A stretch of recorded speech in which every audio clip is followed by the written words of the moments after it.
Ngibingelele ngane zakwethu, ngibingelele kini nonke. Bafowethu ngicela mawakala-ke ungilakhele, mawungenankinga ungilandele. Bafowethu, nangu-ke uSalum, ngicabanga ukuthi sonke siyamazi-ke. USalum-ke wakwaba yilingi kakhulu empufana kuthiwa hawu uyezwa umfana omdala, uyezwa umfana omdala, kwaphinde kwaphelela emoyeni. Yabo, kwaphinde kwabuya futhi nakule sizini kwathiwa hhayi impofana ukuze kube ngcono lapha esiswini, noma ukuze mayifuna ukukhompitha kule midlalo efuna ukuyiwina kakhulukazi nakwi-Betway ngoba iphinde futhi izodlala e-Afrika, bathi kumele ilandele umfana lo uSalum. So uSalum-ke lapha esiswini-ke indisho uyayibamba, compared to lo mjida abamsayinile-ke lo abathi u-Adolf.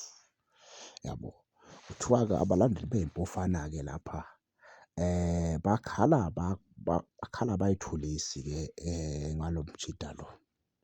Kuthiwa kalandwe, kuthiwa njengoba sikhona nje i-sport esiyi-one somuntu oyi-foreigner ongadlala lapho kwey'mpofana, bathi akulandwe yona lo. Abafune ukwazi ukuthi bafuna bani i-Kaizer Chiefs. Kuthiwa nje umjito ofunakalayo ukuze azosiza iy'mpofana noma ukuze azosiza uMabhoi lapha esiswini, nguye lo. Yabo, bathi umjito uphethe yonke into efunwa i-midfield. Uyakwazi, bathi uyakwazi ukudlala 10, uyakwazi ukudlala 8, uyakwazi ukudlala 6. Yabo, so ngoba lo esinaye abathi u-Adolf uyacasha akatholakali. Mayifika ephethe ibhola uvela axoshe. So thina sifuna umuntu ophethe ibhola acabange, yabo, angaxoshi ibhola, yabo.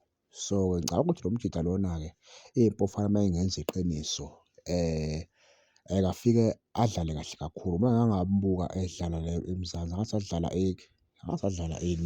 ikhaphi kodwa wayekhona la eMzansi, ngiyakhumbula nje. Wafika nje wadlala kahle kakhulu, yabo, wafika wadlala kahle kakhulu umfana omdala. Sabuka-ke thina siyiy'mpofana sathi nangu umjida-ke ongafika ay'size iy'mpofana kakhulu lapha esiswini.